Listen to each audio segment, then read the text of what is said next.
vraiment, et en la circonstance, la pièce s'est écrite au fur et à mesure, comme ça. Hein. J'ai commencé au début, j'ai fini à la fin. Pour ce qui concerne Le Prince de la Fêlure, l'ange de Chet Baker, interprété donc par Carlo Brandt, évidemment, la difficulté là, c'est de dire, bon, Chet Baker quoi qu'est-ce qu'on va faire?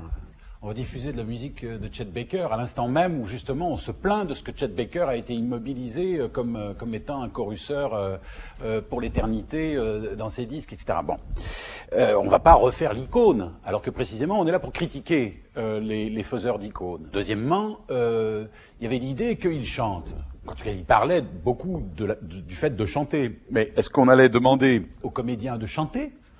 Alors auquel cas, je veux dire, chanter comme Chet Baker, ça devenait vraiment une espèce de bizarrerie, de folie. Bon. Ce qu'on a essayé de faire, c'est au fond, c'est de trompeter tout le texte. C'est le travail qu'on a fait, que je trouve en effet, Carlo fait de façon très fine, quoi.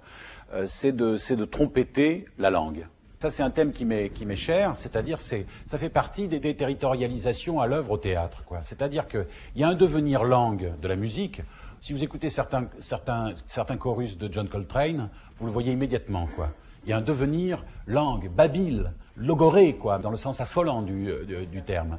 Et de l'autre côté, il y a un devenir musique de la langue, quoi. Quand le poème est réussi, je dirais, il y a quelque chose qui est au-delà de la langue, qui a certainement à voir avec la musique. Ces jeux de déterritorialisation est aussi ce qui m'intéresse dans le jazz poème, quoi. C'est-à-dire le moment où effectivement la langue va basculer du côté de la musique, et la musique, elle est plutôt sur le terrain de la langue, ou de la dramaturgie.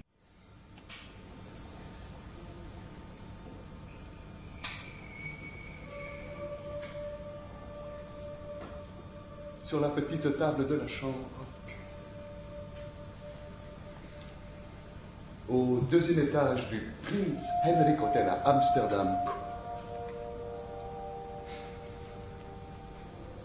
j'ai ouvert les 2 sachets de poudre achetés avec l'argent que je gardais pour louer notre maison. Mon amour. Mais l'amour.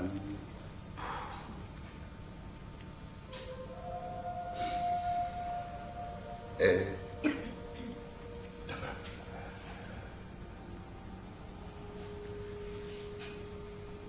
4 grammes de coke et 6 grammes d'héros.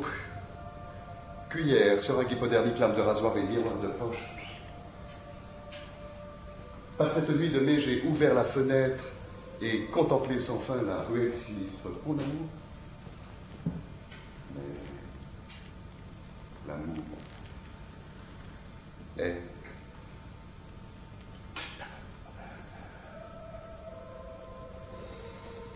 Le rectangle béant de la fenêtre se découpait en noir teinté de vert sur la tapisserie mauve.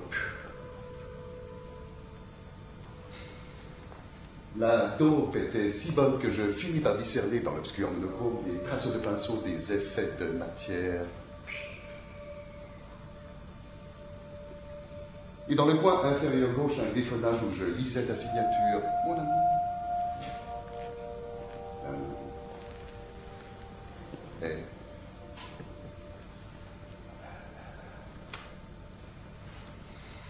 Pendant la nuit, pris du puissant désir de te parler, j'ai composé ton numéro, mais impossible d'obtenir l'étranger.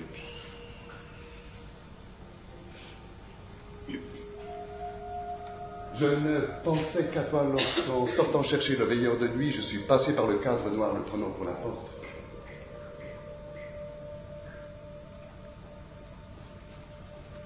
Deux étages plus bas, j'étais mort. Mon amour. Car l'amour est aveugle. Tout le monde attend que Chet Baker chante, le monde n'attend plus rien de Chet Baker.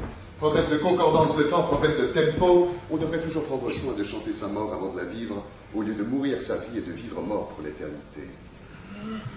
Archivé, numérisé, classé, condamné à chorusel identique en boucle, éternellement égal à moi-même, et censément génial et réellement chose morte. Je me demande bien ce que veulent les gens. Chet Baker, la légende de Chet Baker ou les salades de Chet Baker.